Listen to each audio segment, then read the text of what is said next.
On a sprawling, sun-drenched farm, nestled beside a whispering willow tree and a shimmering pond, lived a mother duck. She was a picture of maternal warmth, with soft, light brown feathers that seemed to glow in the morning sun, a rounded body that spoke of comfort, and a gentle, flat orange beak. Her eyes, dark and kind, held a perpetual softness as she watched over her precious brood. This spring, her nest was particularly full, a bustling haven of tiny, fluffy yellow ducklings, each a miniature sunbeam with their small orange beaks and webbed feet full of playful energy.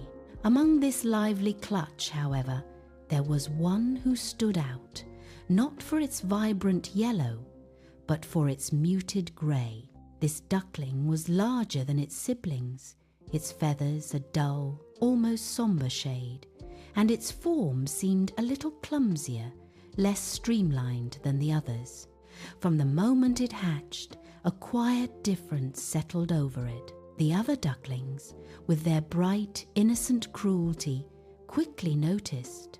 They would huddle together, their tiny yellow bodies forming a tight circle, pecking playfully at each other, but always leaving a small, empty space around the grey one. They called it the Ugly Duckling, a name that, though meant as a childish jest, carried a sting that pierced deeper than any physical peck. The mother duck, with her boundless love, tried to shield her unusual offspring. She would nudge it closer, offer it the choicest morsels of grain, and try to draw it into the family's playful splashing in the pond. But even her unwavering affection couldn't fully mend the invisible rift. The other ducklings, though they loved their mother, were quick to mimic the farm's other inhabitants. The chickens, with their puffed-up chests and clucking judgments, would often eye the grey duckling with disdain, their sharp beaks ready to snap if it ventured too close. The geese, with their haughty honks, would chase it away from the best patches of grass, their long necks stretched in a display of territorial dominance. The ugly duckling, despite its mother's efforts, found itself increasingly isolated, a lonely shadow amidst the vibrant farm life. Each day was a fresh trial. The playful chases of its siblings turned into deliberate exclusions. The shared meals became solitary affairs, as the ugly duckling would wait until everyone else had eaten, then timidly approach the scattered crumbs. Its heart, though young, carried a heavy burden of sadness and confusion. Why was it different? Why was it unloved? It would often wander to the edge of the pond, gazing at its reflection, a blurry grey shape that seemed to confirm all the cruel words. It longed for a friend, a kind glance, a moment of belonging.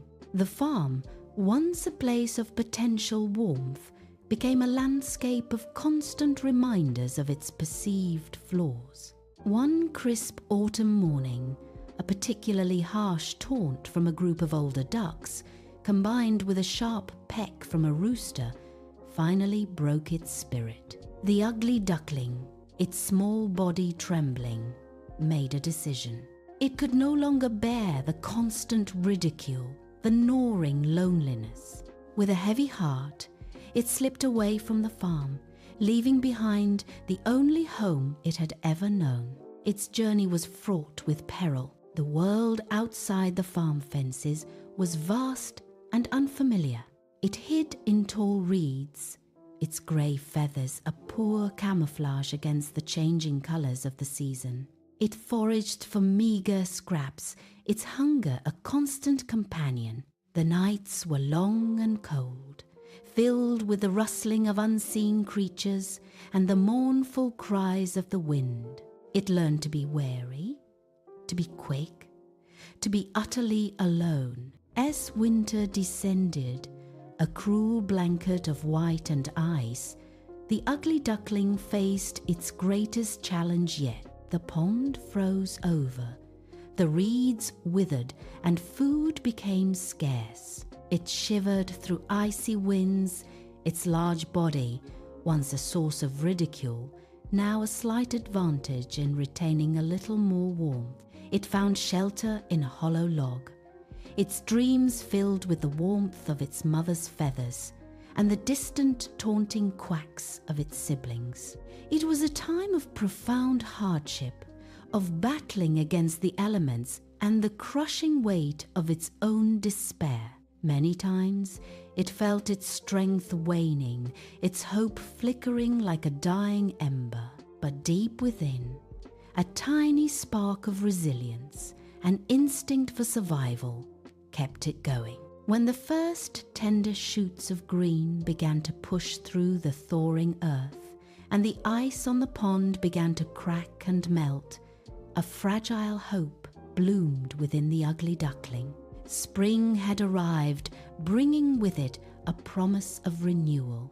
As it cautiously ventured out from its winter refuge, its body thinner, but its spirit unbroken, it stumbled upon a breathtaking sight. On a serene, shimmering lake, a group of magnificent birds glided with effortless grace. Their feathers were of the purest white, their long, elegant necks curved in aristocratic arcs, and their movements were like a silent, poetic dance on the water. They were swans, creatures of ethereal beauty, and the ugly duckling watched them, mesmerized. A wave of conflicting emotions washed over it. Envy, sharp and sudden, for their undeniable beauty and the apparent harmony of their group. Fear, a familiar companion, that it would be rejected once more. Its grey awkwardness, a stark contrast to their pristine elegance. Yet, an irresistible pull drew it closer. It felt an inexplicable kinship, a strange resonance with these majestic beings. Gathering every ounce of courage it possessed, it slowly, tentatively swam towards them. Its heart pounded against its ribs, a drumbeat of apprehension. It lowered its head, preparing for the inevitable scorn, the harsh honks that would send it fleeing once more. It braced itself for the familiar pain of rejection, ready to turn and swim away into the shadows. But as it lowered its head, its gaze fell upon its own reflection in the still, clear water of the lake. What it saw there sent a shock through its very being. It was no longer the clumsy grey duckling it had known. Its feathers, once dull, now gleamed with an iridescent white, as pure and radiant as the swans before it. Its neck, once short and awkward, had lengthened into a graceful curve, mirroring the elegance of its new companion. Its form was no longer ungainly, but sleek and powerful. It was beautiful, undeniably, breathtakingly beautiful. The transformation was complete, a silent miracle wrought by time and hardship. In that moment, a profound realization dawned upon it. It had never been a duck.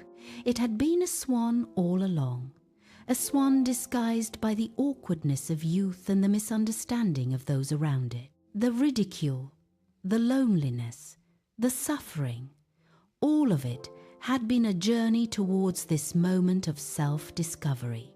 It lifted its head, no longer in shame, but with a newfound dignity. The swans, who had been watching its approach with gentle curiosity, now glided closer, their dark eyes holding no judgment, only a silent welcome. They recognized one of their own. One of the swans, a particularly majestic one, nudged it gently with its beak, a gesture of acceptance that brought tears to the swan's eyes. It joined the flock, its movements now as fluid and graceful as theirs. The water, once a mirror of its sorrow, now reflected its true, radiant self. It swam with its new family, feeling a sense of belonging it had never known. The past, with its pain and rejection, faded into a distant memory, replaced by the warmth of acceptance and the joy of self-discovery. It had endured the harshness of the world, not to become something else, but to finally recognize what it truly was. And so, the swan, once known as the ugly duckling, lived a life filled with grace, beauty, and the profound happiness of finally finding its place in the world, a testament to the fact that true beauty lies not in the eyes of others, but in the heart of oneself.